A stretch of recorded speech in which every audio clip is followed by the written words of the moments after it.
My patients are often not aware of Juul's massive nicotine content and that one Juul pod contains as much nicotine as 20 cigarettes.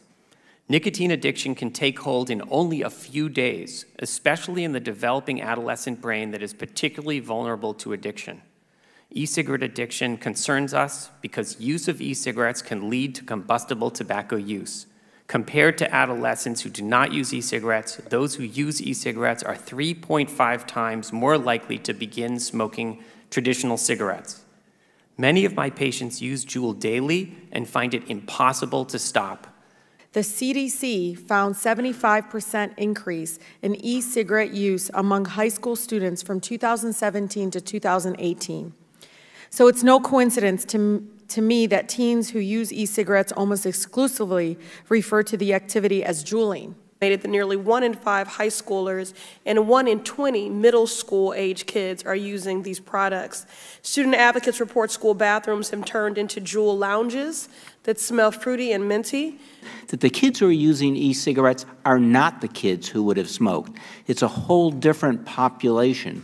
It's one of the reasons that we're really concerned, because what's happened is it's not that e-cigarettes are replacing cigarettes. E-cigarettes are drawing a whole new body of kids in. You saw that from the examples yesterday, which are typical. 42% of kids who use e-cigarettes use no other product and never have. In fact, the percentage of kids who go from being past 30-day users to frequent users is higher today for e-cigarettes than it is for cigarettes. We have a problem. That's not the issue that we should be debating.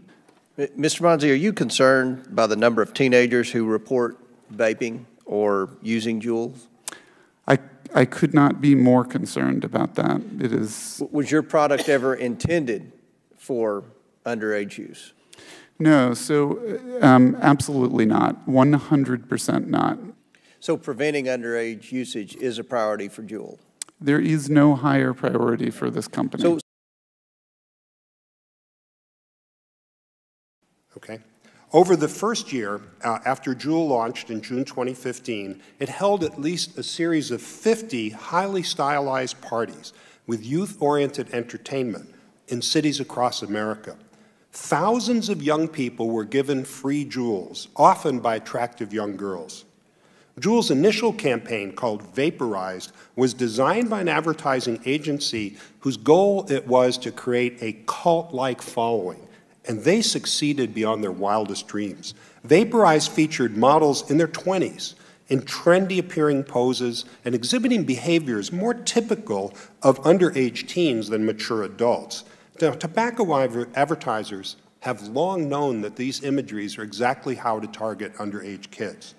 Just last week, in a televised documentary on CNBC, Juul co-founder Adam Bowen claimed that the 2015 Vaporized campaign only lasted less than 6 months, it was lifestyle-oriented, and, quote, had no impact upon sales. Lifestyle-oriented, it was obviously, if we could see the images, it's obviously youth-oriented in that way. Now, contradicting Mr. Bowen, Juul's co-founder, James Monsees, a mere 7 months after Juul launched, bragged, "Now we're actually the fastest growing e-cigarette company in the world." So today they say their early advertising, which was patently youth-oriented, made no difference.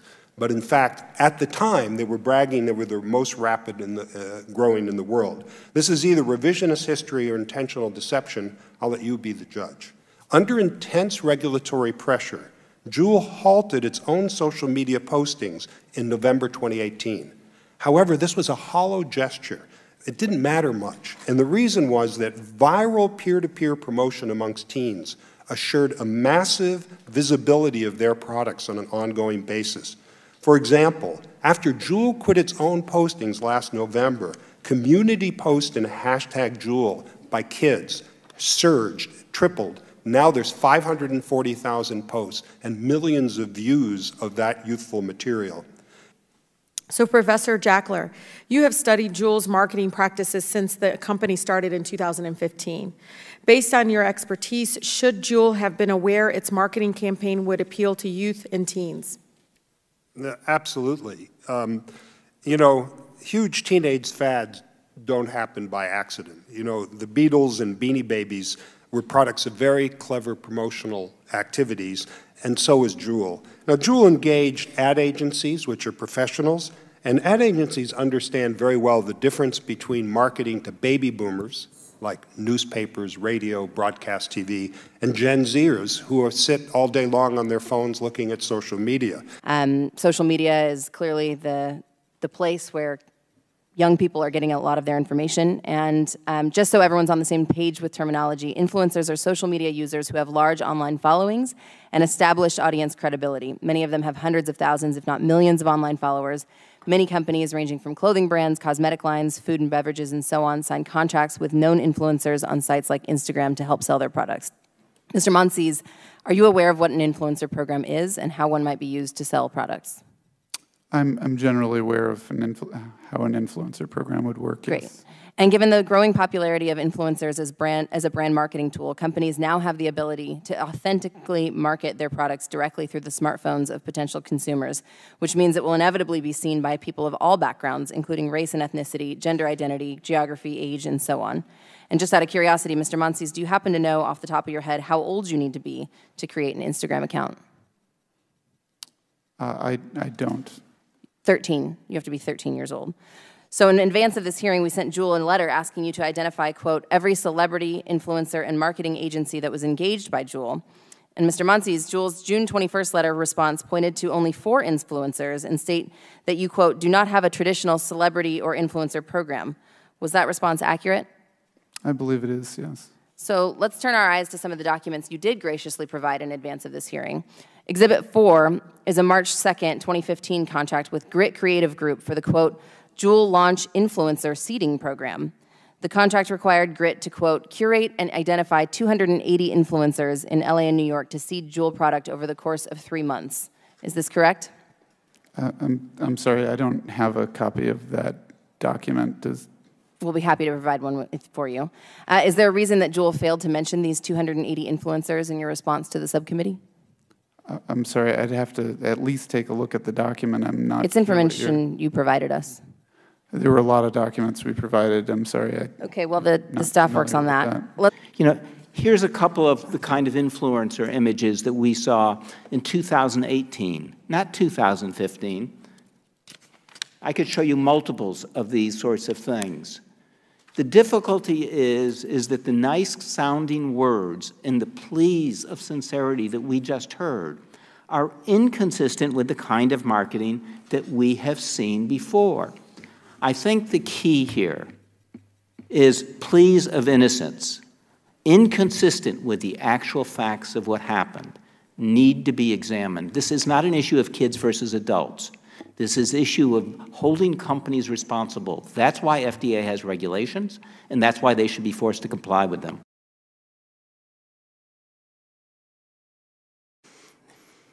I have to explain that e-cigarettes do not have the same positive health benefits as the fruit flavors that they copy. Rather, e-cigarette liquid contains, in addition to nicotine, a number of toxins and carcinogens. E-cigarettes are also not good for growing lungs. They're particularly bad for children with asthma. They can cause serious lung conditions, including hypersensitivity pneumonitis. The FDA has publicly warned now about increasing reports of seizures in children who use e-cigarettes. They also don't understand that nicotine dependence impacts areas of the brain that control executive function, memory, and mood. Nicotine withdrawal can cause headaches, insomnia, irritability, anxiety, and depression, yet doctors lack effective tools to help adolescents stop using Juul. I just want to touch, as a physician, on the healthfulness of vaping. You know, if you start smoking today, it's 20, 30, 40 years before you get emphysema or lung cancer. Nobody knows what it does to the human lung to breathe in and out aerosolized propylene glycol and glycerin over and over. It's an experiment, frankly. We will find out years from now the results. The flavor industry knows that the compounds that we put into our food that are safe in your intestinal tract, when you breathe them in, so for example, the classic example is butter popcorn, microwave butter popcorn. The diacetyl compounds in the industrial setting cause severe restrictive lung disease on the part of the industrial workers. We're taking a wide variety. The e-cigarette industry has taken flavorant chemicals, thousands of different ones, cotton candy and cookie flavors, mixed them with propylene glycol, and then they're exposed over and over into the lungs. We just don't know yet the long-term result. First of all, Mr. Myers, do you believe nicotine causes disease? I think that we know that nicotine is harmful to the adolescent. It's harmful to the developing brain. Nicotine delivered to a young person, particularly at high levels, increases the likelihood of addiction, and we know that addiction as a young person is far more likely to make it hard for anybody to stop later on in life. Nicotine, is it harmful to you, to a user?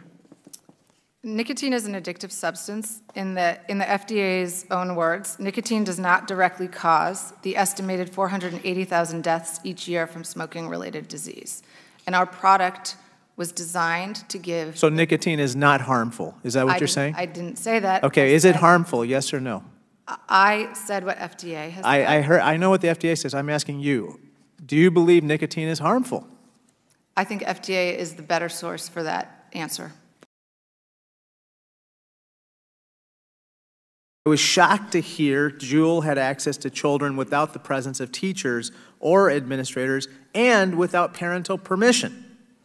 Juul continues to partner with youth organizations across the country, so it's important to understand what outreach looks like on their part.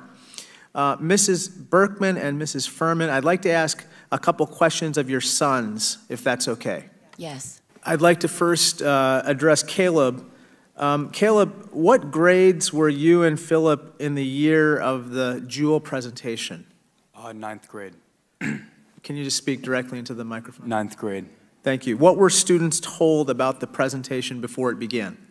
We were told that we were having a mental health / addiction seminar that we have 3 times a year, and the teachers are told to leave the room, so it's a safe space for kids to talk.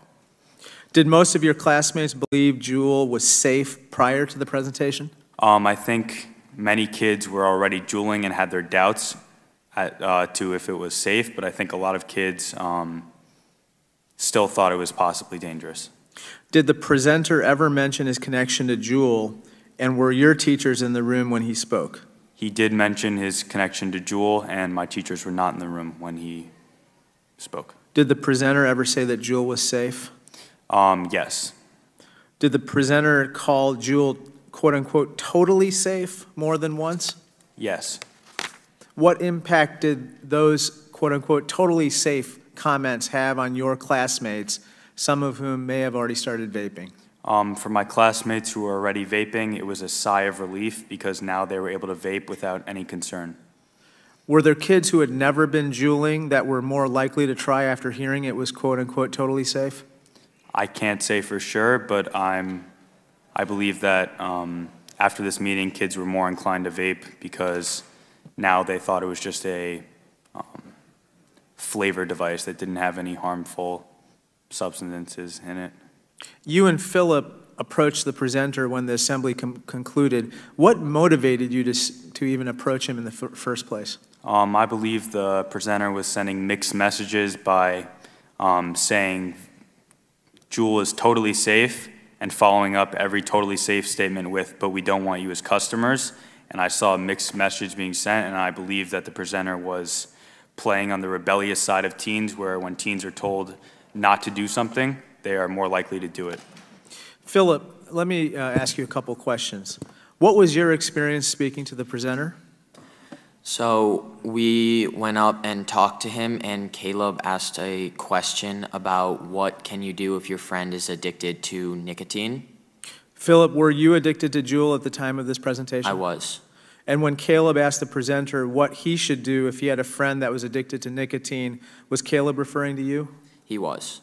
How did the presenter answer Caleb's question of how he could help his nicotine-addicted friend, namely you? Since Caleb was not specific on what kind of nicotine he was addicted to, whether it was an e-cigarette or cigarettes, the speaker thought that he was talking about cigarettes, and he said that he should mention Juul to his friend. and because that's a safer alternative than smoking cigarettes, and it would be better for the kid to use. So let me get this straight. He wanted you to switch from a combustible cigarette to Juul. Yeah. How did the presenter demonstrate the product to you? He didn't use it, but he did take it out and show it to us. Okay, this is very disturbing behavior, to say the least. A person connected to Juul pulled out a Juul device to demonstrate its safety to teenagers and then lied about the product being, quote-unquote, totally safe. Did he say anything else about whether the government had approved Juul? He mentioned that the FDA was about to come out and say that Juul was 99% safer than cigarettes, and he said that that would happen very soon, and that it was in FDA approval while the talk was going on. Thank you. So when we started seeing media reports of youth using Juul products in 2017, we engaged with educational experts, including several retired superintendents and principals, and they advised us and helped us to create a curriculum and advised reaching out to schools, and we take the criticism that that was not well received. However, anyone who believed that the multi-billion-dollar tobacco industry would go quietly ignored the power of their greed, and that's why we're here today. Losing their precious market share, Big Tobacco put their researchers and marketers to work. First, they needed a new product that didn't carry the moral taint of cancer-causing tobacco. Even better, if it looked like a USB flash drive and could easily slip into a kid's laptop. They needed a campaign that included an unproven positive health claim, such as Juul's current Make the Switch slogan. They relied on a multi-billion-dollar, $12.8 billion investment from an old standby, Altria, formerly known as Philip Morris. They needed a special strategy focused on kids because they knew that children, for a variety of reasons, the most susceptible new users of products. It worked with cigarettes. It was going to work again with Juul and vaping. And so I'd be remiss not to highlight how similar many of Juul's tactics seem to be right out of the Big Tobacco playbook. For decades, Big Tobacco targeted black communities to the point where almost 90% of all black smokers used menthols. Nearly 45% of black menthol smokers state they would quit smoking if menthols were altogether banned. So it is extremely disturbing. We've been here before. We don't need a bunch of studies. The only studies we need are the millions of casualties that are behind us and that we run the risk of seeing ahead of us. So this is very disturbing. The flavor crisis is even worse for children. 66% of whom the National Institute on Drug Abuse found believed e-cigarettes only contained flavors, as we learned from the youth who spoke today, and we thank you for telling your story. It seems obvious that the elimination of flavors would help eliminate this confusion. So, Dr. Winninghoff, why are menthol-flavored tobacco products particularly exploitive in the context of e-cigarettes? Well, thanks for the question. The tobacco industry has a long history of targeting mint and menthol-flavored tobacco products to African Americans, and specifically African American children. A recent study in the American Journal of Preventive Medicine, however, showed that the majority of Americans believe that mint and menthol should be banned as a flavor in tobacco products. Now, interestingly, and contrary to what the tobacco industry and the tobacco product industry claims, if you just look at the opinions of blacks and African Americans, an even greater majority believed it should be banned. Can you talk a little bit about how the industry has targeted Native Americans and the tribal community? I think there's been historical tactics by the tobacco industry to target many groups that are at risk, including American Indians, as well as others that have been stated already.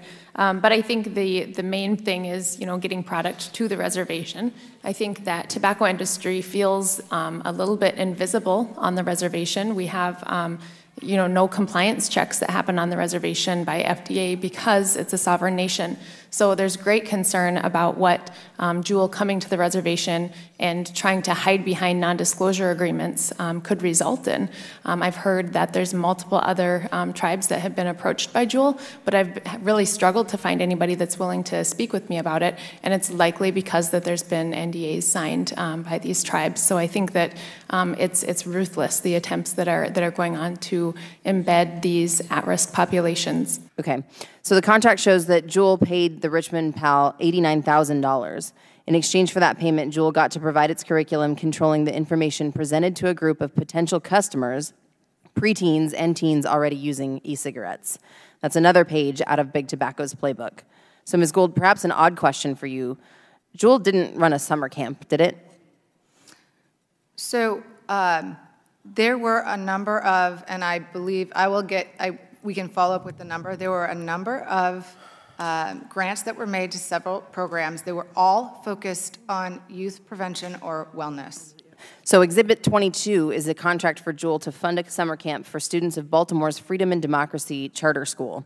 According to this contract, it was a 5-week summer camp for 80 kids centering on, quote, healthy life adventures. Ms. Gould, this contract says that, quote, student participants will be recruited from grades 3 through 12. Did Juul honestly sponsor a summer camp for 3rd graders? I would have to check the contracts, but as I stated, whatever grants were made were focused on youth prevention efforts. So Juul covered the costs for personnel, travel, equipment, and supplies, and Exhibit 23 shows an invoice for $134,000 to fund this program. Of that, Juul paid $76,000 to hire 19 people to run the program. So Ms. Gould, in exchange for that large payment, the charter school committed to sharing student data. This is the part that's particularly disturbing to me. Sharing student data from pre- and post-surveys, journals and activity logs kept by students, and pre- and post-test scores. Why did you need that data? I'm not aware of the details of that, so I would have to get back to you. So paying to access kids' data from kids as young as 8 is alarming, to say the least, and I can only imagine the possible uses of that data in the hands of a big tobacco company like Juul. Juul also tried to reach young people through faith-based organizations. Exhibit 24 is an agreement with Life Skills, Inc. to partner with Juul and church groups to provide health education to 1,000 youth in Baltimore. Ms. Gould, was Juul aware that Big Tobacco had funded similar life skills programs beginning in the late 1990s? As I noted earlier, it was in May of 2018 we received information from a public health expert informing us on what tobacco companies had done previously, and we stopped those activities. So Exhibit 25, though, is an email from Julie Henderson a month before this life skills proposal about how Big Tobacco promoted life skills training in the 1990s as a PR strategy to deflect attention from its efforts to targeting kids. In January and February of 2019, 3 representatives from Juul used a historic tactic of the tobacco industry by handing out free product to tribal decision makers and offering a switching program to the CRC Health Committee. Juul proposed that healthcare professionals from the CRC Health Department refer smokers that are 21 years or older to their switching program. Using their referral, American Indian patients would enroll in Juul's online portal by entering personal data and health behaviors.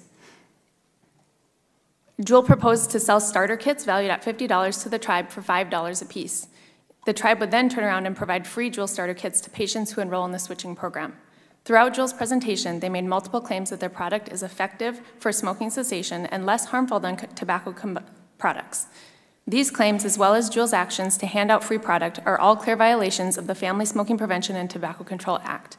Juul indicated that their investment in the tribe's switching program was worth over $600,000 to the tribe. Initially, some tribal council members were convinced that Juul's switching program could help members of the Cheyenne River Sioux tribe quit smoking, improving their quality of life for smokers and eventually resulting in fewer healthcare costs to the tribe. Despite initial interest in Juul's switching program, the CRC Health Committee members wisely requested written documentation of Juul's switching program proposal. The Chunli Coalition emphatically opposes the offer Juul made to the CRC Health Committee for many reasons, including grave safety concerns regarding exploding e-cigarette batteries and nicotine poisoning of children, and unknown but probable long-term health risks such as cardiovascular disease and cancer. Even though the switching program is intended for adult smokers, the Chunli Coalition has great concern that our American Indian youth will begin using Juul due to increased access and a highly concealable and flavorful product.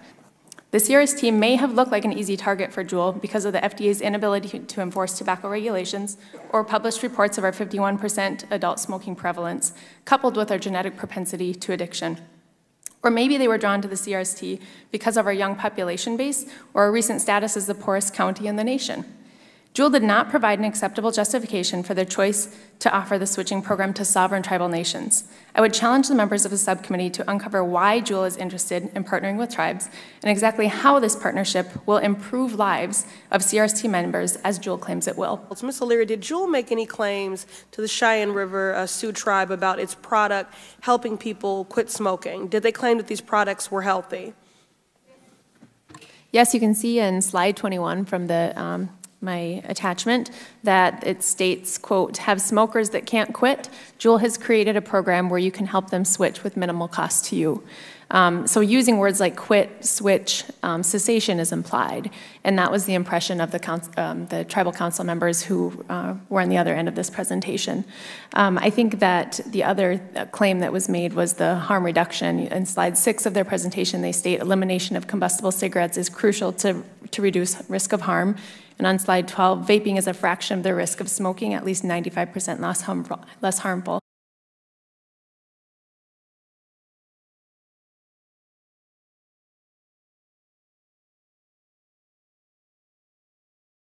I read on February 1st, Juul came before your health committee of your tribe, and they was proposing the product and so forth. But one of the things I would love for you to talk about is, the statement that they said is that quote the letter said from Juul, or promote Juul, or the tribe said it was promote Juul as a healthy way for patients to quit smoking. Juul wanted the tribe's health department to provide the Juul starter kits for free of charge to tribal members trying to quit smoking as part of our smoking cessation program. So what happened was when they came, it was in front of initially the tribal council, and that's when they handed out free product to our decision makers, free product. And we have council members now who are regular users of Juul. When it initiated that at that meeting, they were then rerouted back to the correct process, which is through the committee level of the tribal government system. So they went to the health committee, and at that meeting, that's when they made those claims of less harm and smoking cessation. And I'll reiterate that that's not allowed. They cannot claim smoking cessation or less harm at this point. I also want to say that there's been a lot of questions about. That it might be effective for smokers. But there's also data that suggests that for every one person who's able to quit using Juul, 81 kids will start. So the rate at which the smokers are finding this product helpful, it's incredible the amount of uptake that we're seeing in our youth. Juul and other e-cigarette companies like to claim that their products are only meant for adults looking to quit cigarettes. But a look at the facts quickly dispels that notion. Here's the starting point. There is no clinical trial proving that Juul devices help adults quit smoking cigarettes. None. Despite all the marketing claims and all the paid testimonials, there is no credible medical evidence of Juul's most fundamental marketing claim. None. Further, more than 20% of children under the age of 18 are using e-cigarettes, compared with less than 3% of adults. Juul knows exactly where the money can be found, and it's not from adults looking to quit smoking, it's kids. Smoking means cigarettes, correct? Correct. And switch means Juul, correct? Correct. After 30 lines starting with quit, the ad says switch, followed by no further mentions of start smoking again. You are a smoker. Does this ad give a smoker hope that there might be a way to quit cigarettes for good? I think the intention of this ad is to make it very clear to consumers that there is an alternative, finally, to combustible cigarettes. I'm one of those people. Do you agree that the ad conveys that your product can help smokers quit smoking cigarettes? No, I think what the ad is what we tried to convey with this ad, to the best of my knowledge at least, is this is the pattern of action. You're trying to get away around FDA regulations, Mr. Montes. No. But the FDA regulates smoking cessation devices, the things that actually help people quit smoking. But Juul has avoided explicitly calling itself a cessation device, which Juul believes helps it avoid this particular FDA regulation. Mr. Monsees, I imagine that you chose your words very carefully in these ads. Yes or no, did your lawyers tell you that this ad was not claiming to be a therapeutic sensation device? We do not claim broadly. Our lawyers, are you allowed to say that your products are healthier than cigarettes? I believe in these chambers we are allowed to do so. You're allowed to say it here. Got it. You must feel really constrained right now.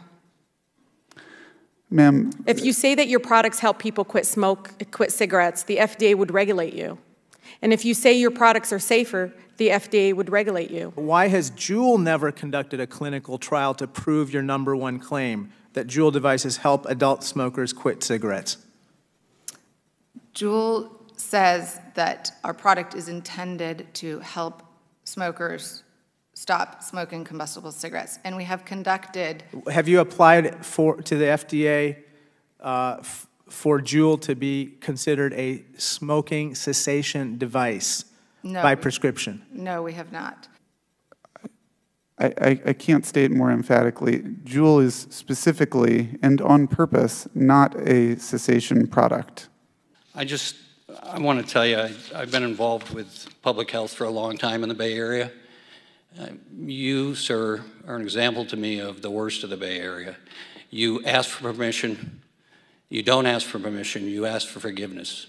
You're nothing but a marketer of a poison, and your target has been young people. I yield back.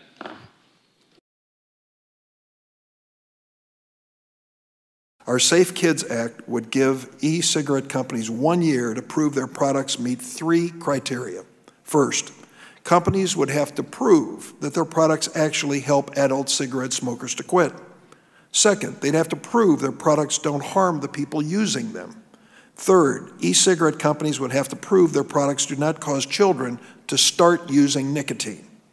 If a federal tobacco to 21 bill moves this year, and I think it might in the Senate, it's imperative that the legislation includes strong provisions to crack down on kid-friendly e-cigarette flavors that are addicting our kids. Congress waited far too long to start protecting children from cigarettes. History is now repeating itself with e-cigarettes. Our inaction, combined with FDA's complacency, is dooming an entire new generation of children to nicotine addiction. The only surefire way to eliminate e-cigarette use in adolescence is to stop it before it starts. Luckily, we already know what needs to be done. We need to make e-cigarettes less appealing to children. We need to make them harder for children to access. We need to make them regulated appropriately by the FDA. First and foremost, we must address Juul's flavors.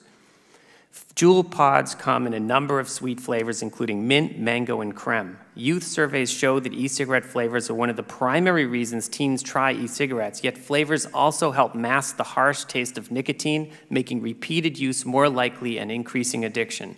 Juul has chosen to keep mint and menthol-flavored pods available for sale everywhere. It is completely false to suggest that mint is not attractive to children. From candy canes to toothpaste, children are introduced to mint from a young age. In tobacco products, menthol's anesthetic properties cool the throat and make it easier for children to inhale the poison. When Juul removed some of its other flavors from stores, I saw the majority of my Juul-using patients switch to mint. Nevertheless, children are still gaining access to other flavored Juul pods, even though they are now sold online. If the products are available for sale somewhere, children will get their hands on them. We must eliminate child-friendly flavors from all tobacco products. We urge Congress to pass legislation immediately to prohibit flavors, including mint and menthol, from tobacco products. A recent study showed that 15 to 17-year-olds are 16 times more likely to report Juul use than 25 to 34-year-olds, even though Juul claims its products are only intended for adults. When so much of the product ends up in the hands of children, it's time we declare it a failed product. The American Academy of Pediatrics believes that Juul is a public health threat that must be removed from the market as soon as possible. From a policy point of view, the best way to eliminate adult smoking is to keep teens from starting in the first place. So Juul's recent partnership with Altria combines the leading youth initiation cigarette, Marlboro, with the leading youth initiation e-cigarette, Juul. That their agreement specifies joint Juul-Marlboro marketing is of great concern. So Juul has been unmasked for its hypocrisy. Rather than obsoleting big tobacco, Juul is very much part of it. It is as though they lit the kindling, stood by making no effort to contain the resulting fire, even stoked it, and when the fire department came, expressed shock and dismay about the resulting major conflagration while loudly protesting that their actions had absolutely nothing to do with it. Thank you.